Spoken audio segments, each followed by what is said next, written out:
No, I think that's good. Jaya Radha Madhava Kunja Bihari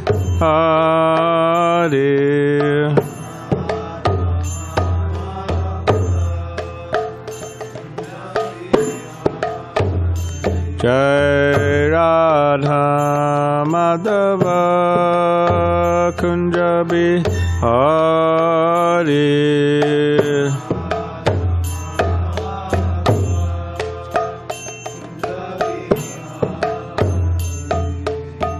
Gopi Janavalabha Giri Varadari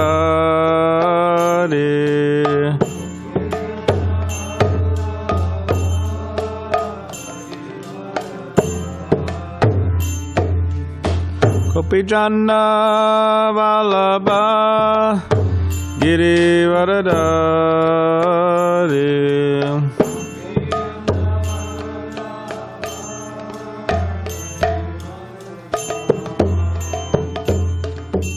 Yashodanandana Brajajana Ranjana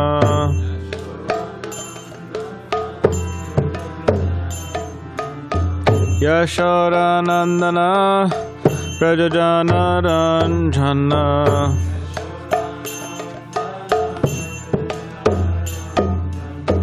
Yamuna Tira Vanachari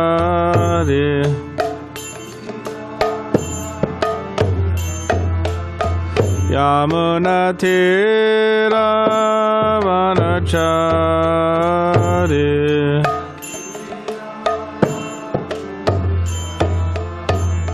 Jaya Radha Madhava Kunja Bihari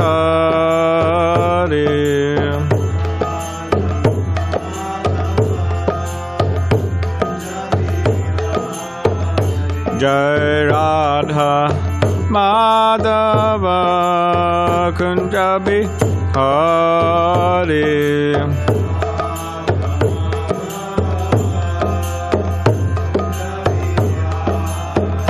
Jaya Radha Madhava Kunja Bihari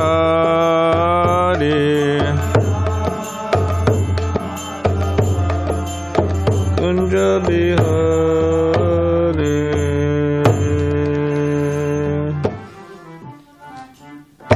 Jayam Vishnupada Paramahamsa Parivajagacharya Uttara Shri Madhu Divine Grace A.C. Bhaktivedanta Swami Prabhupada Ki Jai.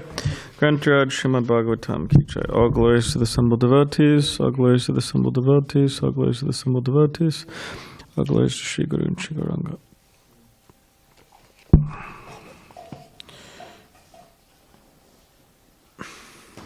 Om Namo Bhagavate Vasudevaya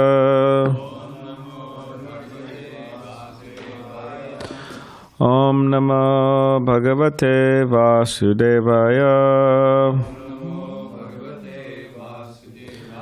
Om Namo Bhagavate Vasudevaya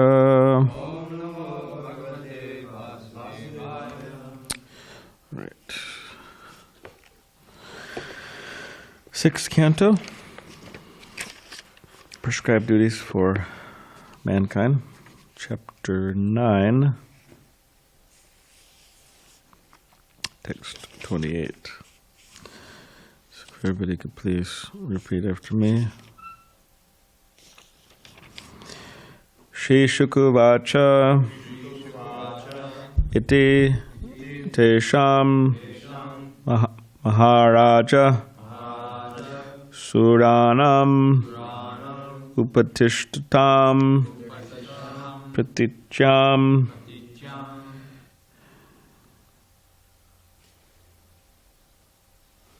What would we say?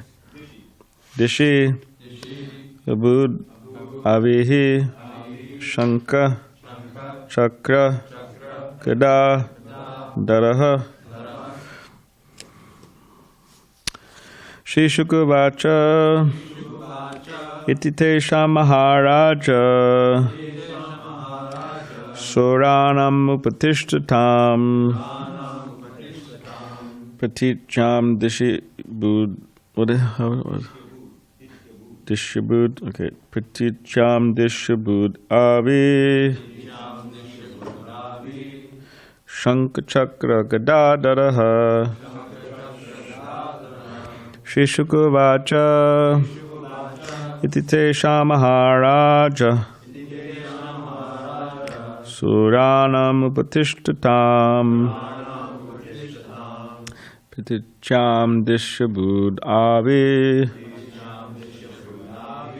Shankha Chakra Gadadaraha. Shishukavacha. Ititesham Maharaja. Suranam Upatishtatam. Praticham Dishabud Avi. Shankha Chakra Gadadaraha.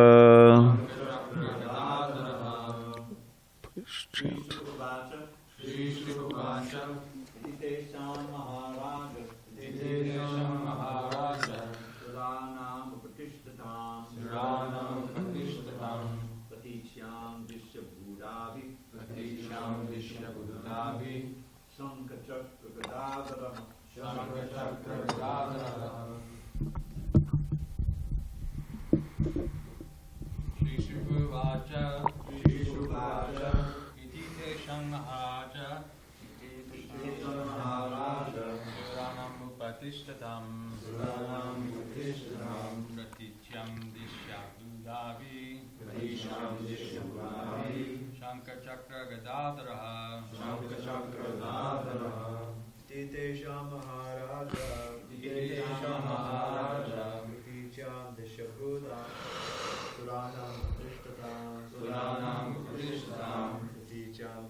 Wait to chant. Shikavacha. Tisesha Maharaja. Suranam Apatishtatam.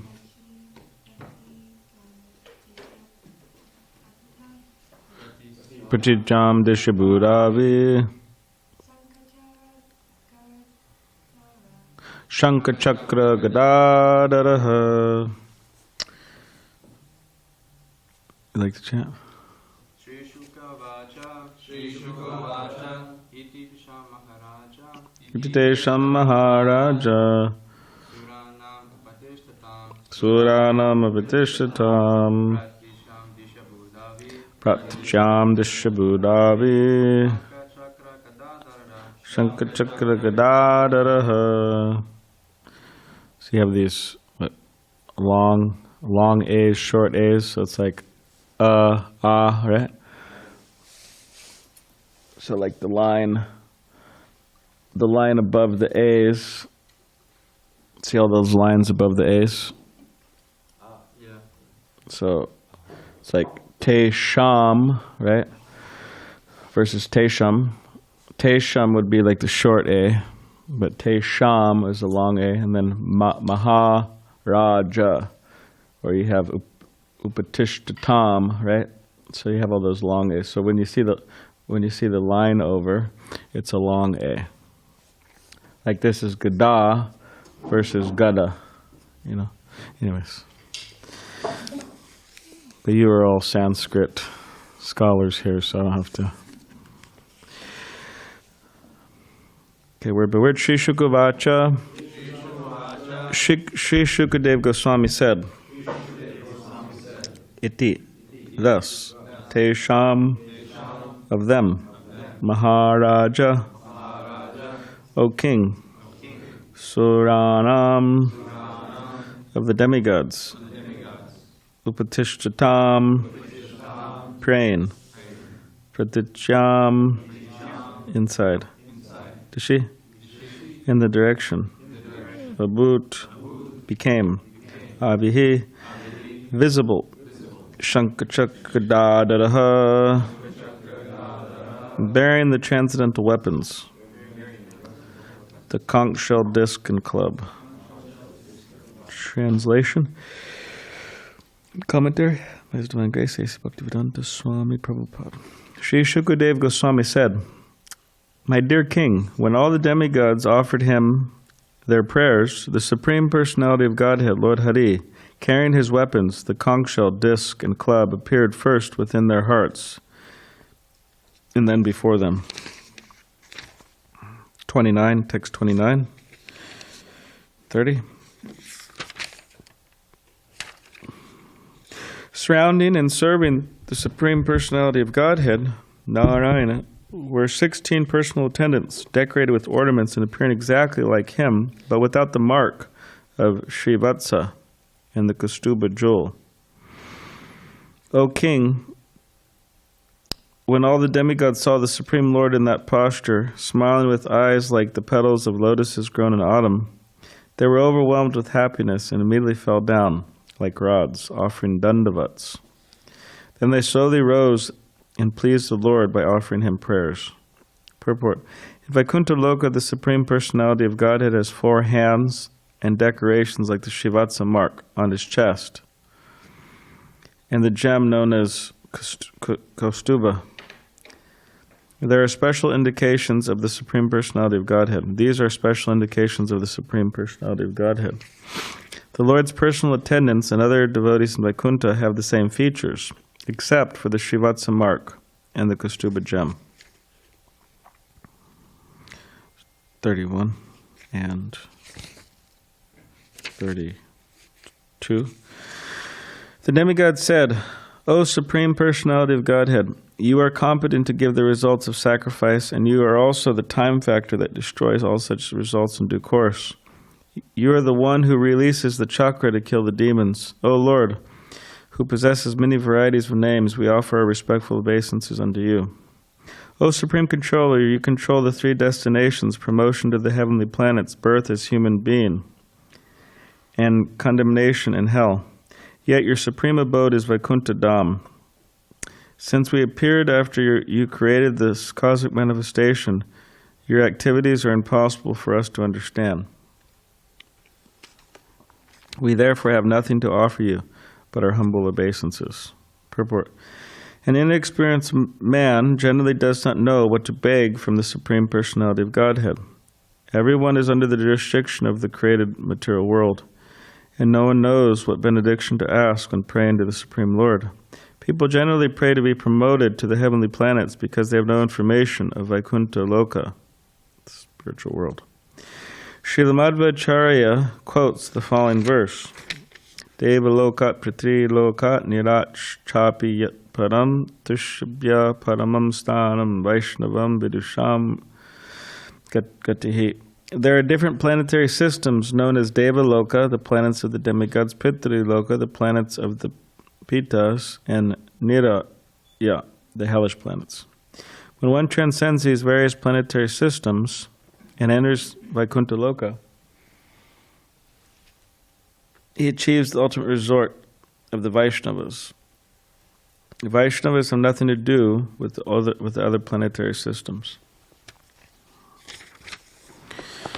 Om Jnana Tivedandasya Gyananjana Shalakaya Chakshulan Meditam Mena Tasmai Shri Gurave Namaha Mukam Karidavachalam Pangam Langai Tekadibhya Kripatamaham Vande Shri Gurun Dinitananam Vancha Kapadribishta Kripa Sindhibhya Patitanam Pavadibhyo Vaishnavebhyo Namo Namaha. Jai Shri Krishna Chaitanya Prabhu Nityananda Shri Advaita Gadadhar Shivas Adi Gaura Bhakti Vrinda. Hare Krishna Krishna Krishna Hare Hare Hare Rama, Rama Rama, Hare Hare.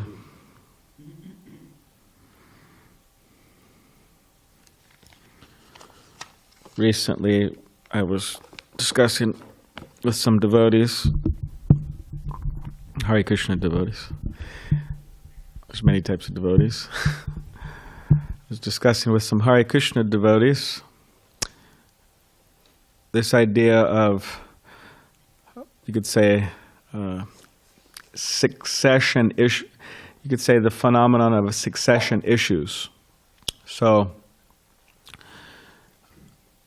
in other words, there's a powerful personality who comes and starts any particular movement, religious movement, spiritual movement. What other type of movements are there? Political, so many different types of movements. That's a big one, right? Political movements. Just like Mahatma Gandhi.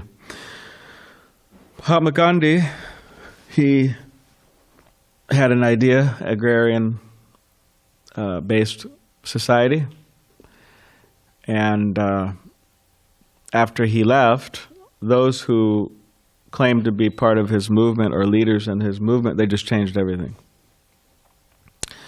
In other words, his movement as he saw it, he's a visionary, many types of visionaries, but he's a visionary, Mahatma Gandhi, and as he saw it, it dissolved. Means what he had in his mind did not play out after him leaving, passing away.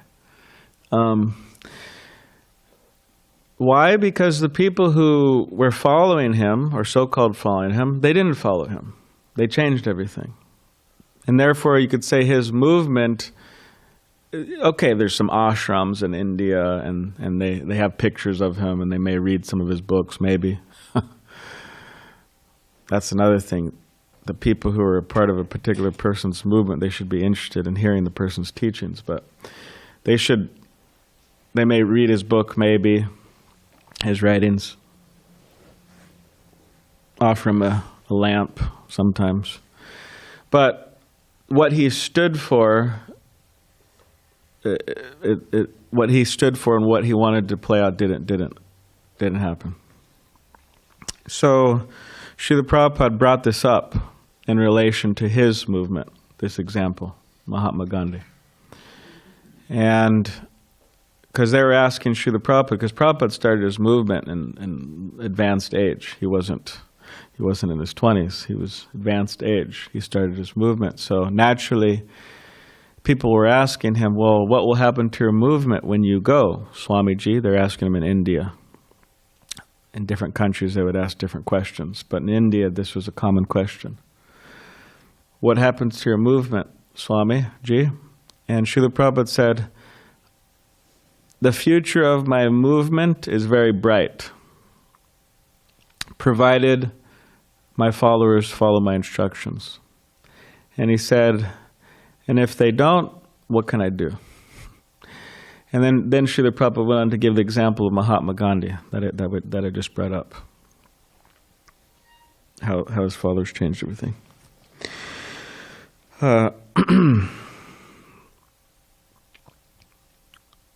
And many things are needed for proper succession. One is we need devotees to chant and follow the principles. That's one. Like Srila Prabhupada was in his last days in Vrindavan, and he was laying there, and then he called Giriraj Das Brahmachari very late in the night. Interesting, he just called him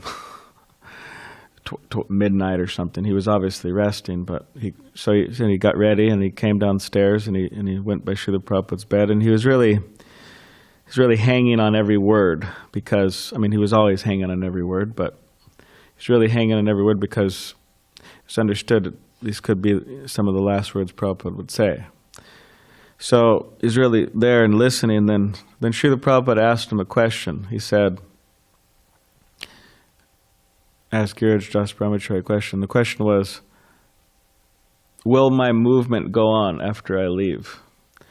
And then Giriraj Das Brahmachari said, yes, Srila Prabhupada, if the devotees chant and they follow the principles, and it will go on. And Prabhupada was silent for some time, and then he said, organization and intelligence. He said those two words.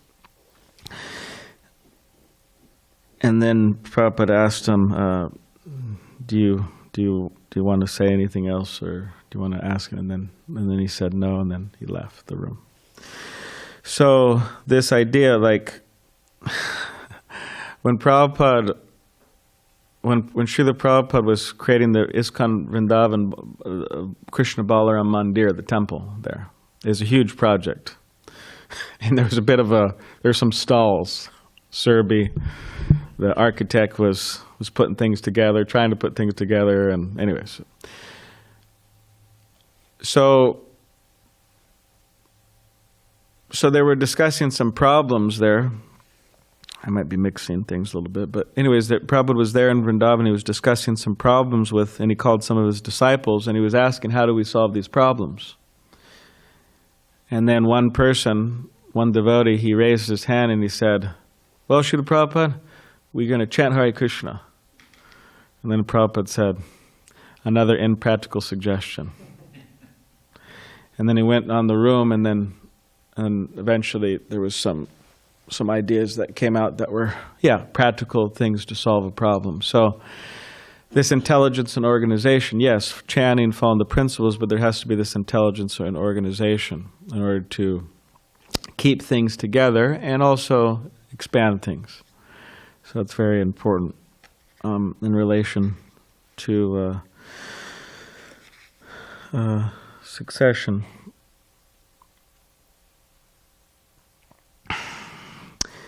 And we have to know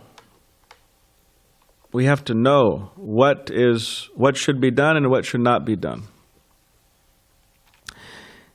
In the Bhagavad Gita, Krishna says, it's asuric nature, means demonic nature. He's describing the divine and demonic qualities. And he says, the asuric nature does not know what is to be done and what is not to be done. Now you could say, for those who are practicing Krishna consciousness, they know what is to be done and what is not to be done, right? But the thing is, sometimes it's because there's theoretical knowledge and then there's realized knowledge. So we have to realize, we may know theoretically what is to be done, what is not to be done. But then we have to realize that knowledge. It means we have to realize that and act upon what should be done and what should not be done. Now, of course, within the realm of what should be done and what should be done and what should not be done, there is the phenomenon of weak-heartedness that's there. But sometimes we may wonder, is it weak-heartedness or is it something else? Is it blatant pride and offensiveness, disobeying the orders of the spiritual master?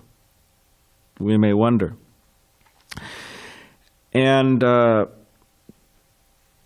again, it's a very important thing, because like Krishna says in the Bhagavad Gita, he says, evam parampara praptam, that this science as it is has been passed down, this transcendental science. But Krishna goes on to explain, but in due course it becomes lost. So it's the business of the followers of the Charya, Srila Prabhupada, to keep things intact. Those who protect Dharma are protected by Dharma. So the followers have to keep, means those who protect religious principles or spiritual principles are protected by those principles. To keep the purity.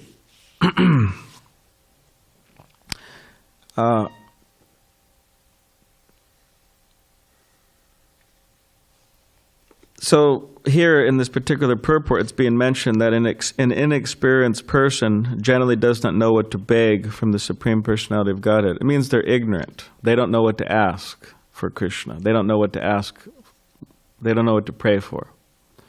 They don't know what to desire. They don't know what to strive for. They don't know what to do, what's right and what's wrong.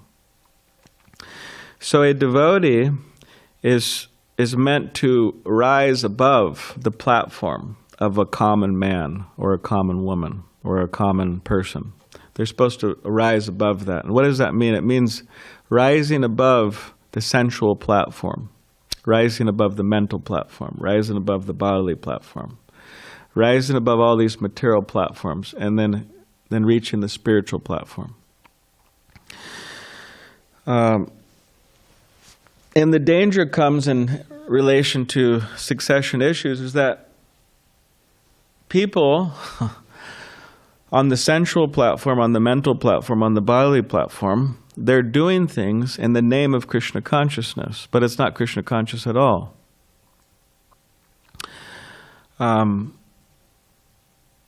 They're doing things in the name of the Charya, but it's not according to the Charya's instructions.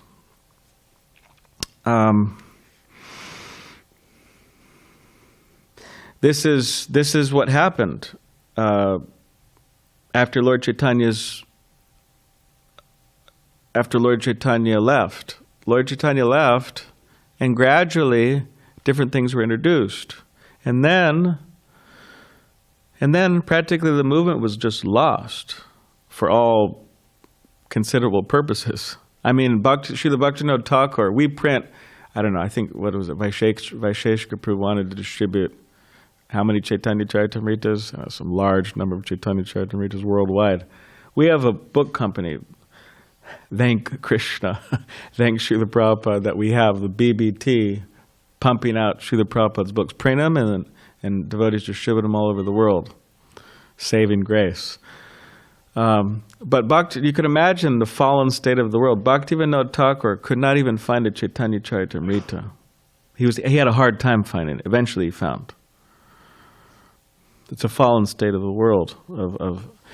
So Gaudiya Vaishnavism was seen as, because you had people, they call sahajiyas or people who take things cheaply, you had these people dressed as Vaishnavas, claiming to be Vaishnavas, doing all types of Vaishnav or non-devotional things and saying, we're Vaishnavas.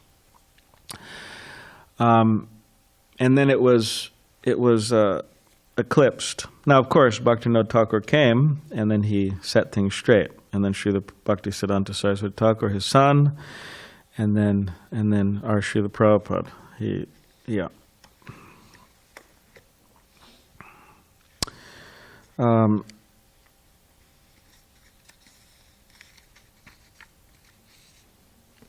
So it's not enough just to, first of all, we have to know. We have to become learned in the science of Krishna consciousness. But then we have to not just theoretically know what should be done and not what should not be done, but we have to realize those things and act on them. And we definitely should not do things in the name of Krishna consciousness that are not at all Krishna conscious, and in the name of Srila Prabhupada. In other words, to not change things. Srila Prabhupada mentions in his purport of the Madhya Lila, he mentions, this is Madhya Lila, chapter 1, text 218. So I'll read the verse and some of the purport. When all the devotees saw the mercy of the Lord upon the two brothers, they were very much gladdened, and they began to chant the holy name of the Lord. Hari Hari. Purport. Srila Narottam Das Thakur says, Chadya Vaishnava Seva Nistara Phkeba. Prabhupada will quote this very often. Unless one serves, in his books, unless one serves a Vaishnav, he cannot be delivered. So it's not that one should accept a bona fide spiritual master. One should accept authentic spiritual master. But they have to follow. Because you could say, well, I accepted, but blatantly disobeying, you're not really serving. It's actually disservice. So how can one be delivered on that basis? The spiritual master initiates the disciple to deliver him, and if the disciple executes the order of the spiritual master and does not offend other Vaishnavas, his path is clear. Consequently, Lord Chaitanya requested all the Vaishnavas present to show mercy toward the two brothers, Rupa and Sanatan, who had just been initiated by the Lord. When a Vaishnava sees that another Vaishnava is a recipient of the Lord's mercy, he becomes very happy. Vaishnavas are not envious. If a Vaishnava, by the mercy of the Lord, is empowered by him to distribute the Lord's holy name all over the world, other Vaishnavas become very joyful. That is, if they are truly Vaishnavas. One who is envious of the success of a Vaishnava is certainly not a Vaishnava himself, but an ordinary mundane man. Envy and jealousy are manifested by mundane people, not by Vaishnavas. Why should a Vaishnava be envious of another Vaishnava who is successful in spreading the holy name of the Lord? An actual Vaishnava is very pleased to accept another Vaishnava who is bestowing the Lord's mercy. A mundane person in the dress of a Vaishnava should not be respected but rejected. This is enjoined in the Shastra, upeksha. The word upeksha means neglect. One should neglect an envious person. A preacher's duty is to love the Supreme Personality of Godhead, make friendship with Vaishnavas, show mercy to the innocent, and reject or neglect those who are envious or jealous. There are many jealous people in the dress of Vaishnavas in this Krishna consciousness movement, and they should be completely neglected. There is no need to serve a jealous person who is in the dress of a Vaishnava. When Narottam Das Thakur says Chadiya Vaishnava Seva and this Piya Chikeba, he is indicating an actual Vaishnava, not an envious or jealous person in the dress of a Vaishnava. All right. Just a little more. This is 220. Prabhupada's. In accordance with instructions of Lord Chaitanya, the two brothers Rupa and Sanatan immediately touched the lotus feet of these Vaishnavas, who all became very happy and congratulated the two brothers for having received the mercy of the Lord. Purport. This behavior is indicative of real Vaishnavas. When they saw that Rupa and Sanatan were fortunate enough to receive the mercy of the Lord, they were so pleased that they all congratulated the two brothers. A jealous person in the dress of a Vaishnava is not at all happy to see the success of another Vaishnava receiving the Lord's mercy. Unfortunately, in this age of Kali, there are many mundane persons in the dress of Vaishnavas, and Srila Bhaktivinoda Thakur has described them as disciples of Kali. He says, Kali Chela. He indicates that there is another Vaishnava, a pseudo Vaishnava with tilak on his nose and kanti beads around his neck. Such a pseudo Vaishnava associates with money and women and is jealous of successful Vaishnavas. Although passing for a Vaishnava, his only business is earning money in the dress of a Vaishnava. Bhaktivinoda Thakur therefore says that such a pseudo Vaishnava is not a Vaishnava at all, but a disciple of Kali Yuga. Disciple of Kali cannot become an acharya by the decision of some high court. Mundane votes have no jurisdiction to elect a Vaishnava acharya. A Vaishnava acharya is self-effulgent, and there is no need for any court judgment. A false acharya may try to override a Vaishnava by a high court decision, but Bhaktivinoda Thakur says he is nothing but a disciple of Kali Yuga. So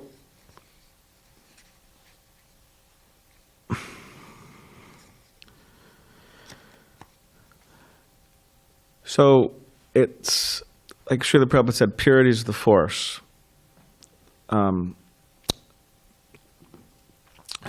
as Srila Prabhupada's follower, it's our responsibility to follow him very precisely and not deviate.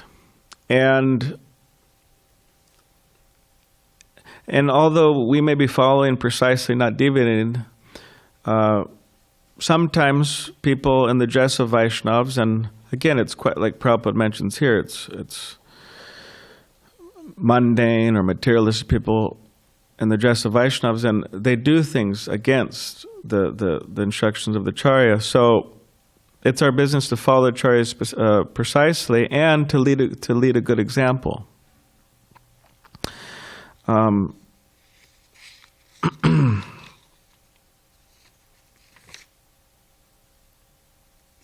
And just one last thing.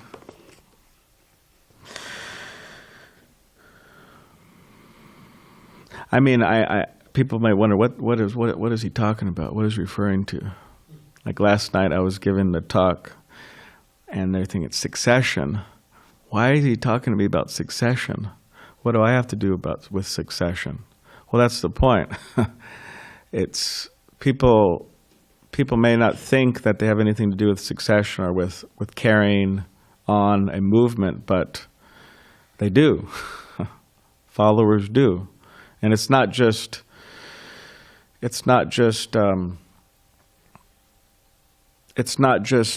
like big leaders of movements that carry on things. Because after all, how many big leaders of the movements are there? Most are not big leaders. So most of a movement consists of a lot of followers. So when I was giving the talk last night, people wonder, why is he talking about this? Well, because it has to do with all of you. It has to do with carrying things. Because one time I was mentioning last night, but Himalayas, it said they were going to give birth, right? And everybody, wonder, what's going to happen, right? So then there's a big thunderous noise, and then what came out? Who remembers? Yeah, mouse. So in other words, you have these great towering personalities, a whole disciplic succession, but we have to make sure that we are representing them properly.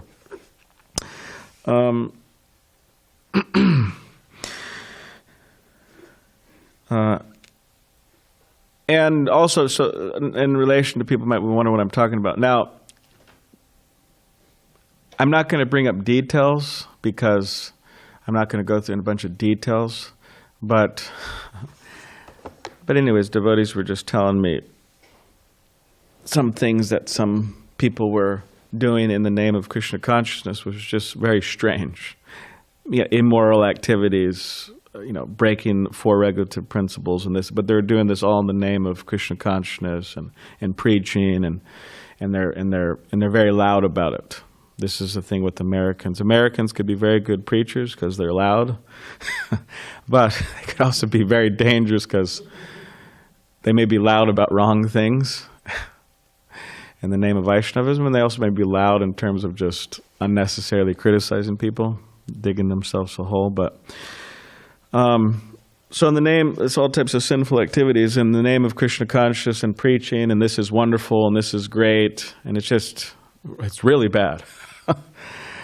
So, and again, I won't get into the details, but so yes. So as this purport's saying that an inexperienced person doesn't know what to ask for. An inexperienced person doesn't know what to do, doesn't not know what to do. So the idea is that we want to become experienced, right? You know what Prabhupada said about this? My godbrother told me recently, he said, quoting Prabhupada, if he heard from our spiritual master, but because he's talking about good judgment, because we're talking about good judgment here, right? So good judgment comes from experience, and experience comes from bad judgment. That's Prabhupada said. So, yeah. So, of course, there's different ways of learning, but okay. So we'll stop there. Does anybody have any question or comment? Yes, Bajranarayan Swami. We have a mic for him. We have all the mics set up. But it's not. If someone has a question on succession, I have a question on something different. Okay. So I can defer to someone who has a. No, I think. All right. Okay. We don't know what to ask for when we pray. And Krishna knows our prayer. If we're praying, he must know what we're saying, right? There's an assumption there. If I pray, Krishna can hear it. Yes. Yes. Otherwise, what's the use? Yes. So if he can hear it, then he must know Krishna knows what I need, Krishna knows what I want. Yes. Why even pray? And, okay, Krishna knows our heart, he knows our bhava, he knows our mood. You could say we're praying to glorify Krishna, but Krishna already knows what we're thinking and how we feel and what level our love is. So why do we pray? Okay. And I want to hear what you say, and I want to hear what Dravida says. You go first. All right. It's All right.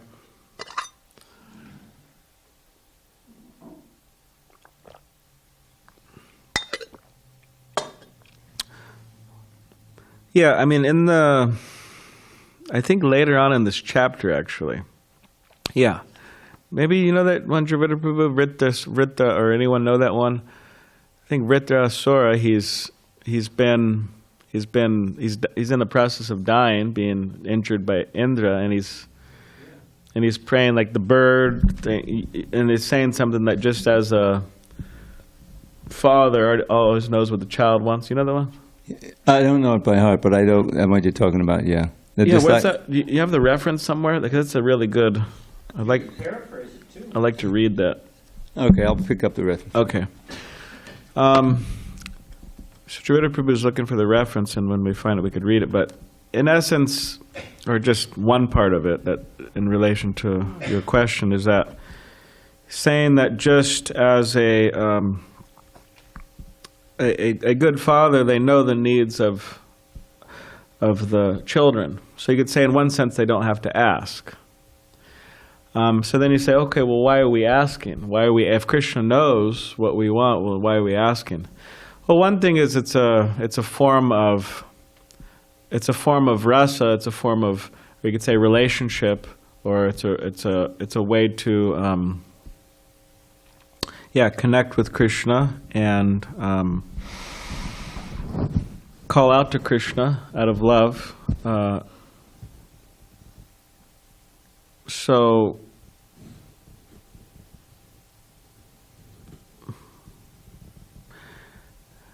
yeah, you have something? Yeah, should I just read it? Yes. Okay, this is Canto 6, Chapter 11, verse 26. I'll just read the English. So he's lying there, almost dying, from Indra's attack.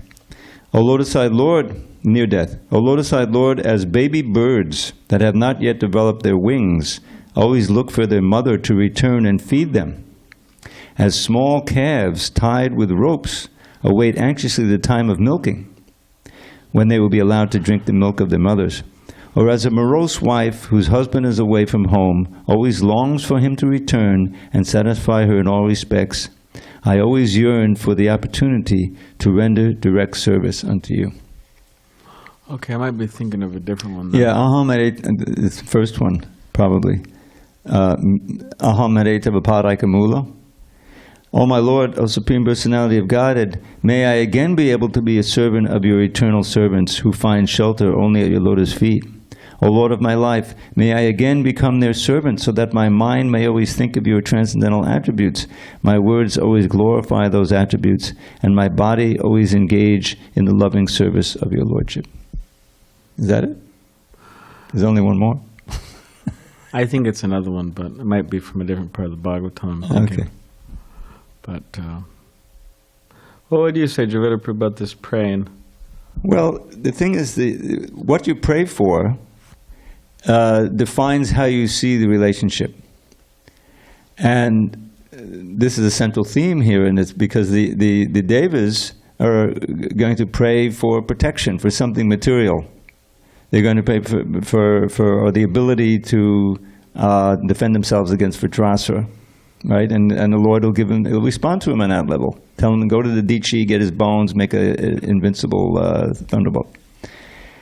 But Lord Chaitanya is in his line, he's giving the model how to preach, how to pray. I don't want any wealth, I don't want any followers, things that people normally pray for.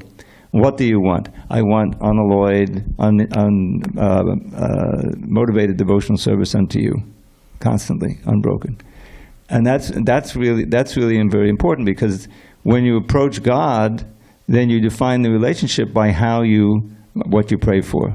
And Prabhupada would say the standard prayer: "Oh God, please give us our daily bread." This is not a very advanced prayer. It's good that you're going to God, and that's in the Gita also. But we're meant to come out of that and pray for, like I'm thinking when Krishna came into Mathura, right? He saw the flower garland maker. You remember that? Sudama, the flower garland maker. And he spontaneously gave him these beautiful garlands, And then he asked him, well, what do you want? And he answered in pretty much the same way, unending, unmotivated devotion to you, company with your devotees, like that, So that's the way I understand the importance of prayer. Yeah, one thing is that Krishna, he doesn't need our prayers, or you could say he doesn't need our, like we're trying to make our humble offerings to Radha Giridhari. And it's not that he needs that, or our garlands, or our humble garlands. I mean, if you think about, when I say humble, it actually quite is. It's humble in the sense, okay, you think about the spiritual world and the opulence of Vrindavan and the spiritual world and the flowers and the food and this and that and just the quality of it and what to speak of the quality of the devotion of the devotees offering it in the spiritual world and I'm trying to make this offering, right?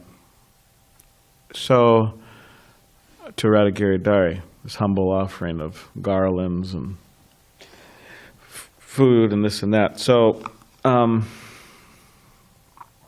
yeah, it's not that Krishna needs those, but it's an opportunity for us to express our devotion to him. And as Srila Prabhupada had this very wonderful, he was given a talk one time, and devotees, they took the excerpt out of one of this talk Srila Prabhupada was given, and Prabhupada was saying that he was going before Krishna, and he's saying, I don't have anything, I don't really have anything to offer you, anything good to offer you. I'm just a rotten person, and I don't have anything to offer you, but please accept this offering. So it's a way to express our devotion. So, or just calling out to Krishna, for example, like in Kirtan. You could say, oh, well, Krishna doesn't need us to call out to him to Kirtan, or he knows my heart. But then it's like, well, what else are we going to do? What else are we going to do? It's like, all right, well, I'm going to go show Krishna how much I love him by hitting the waves at the beach, And Krishna knows my heart, Bhava Grahi Janardana, right? So better I ditch the Kirtan and hit the waves. But better go to the Kirtan and just call it to Krishna, because it's a way to express our devotion.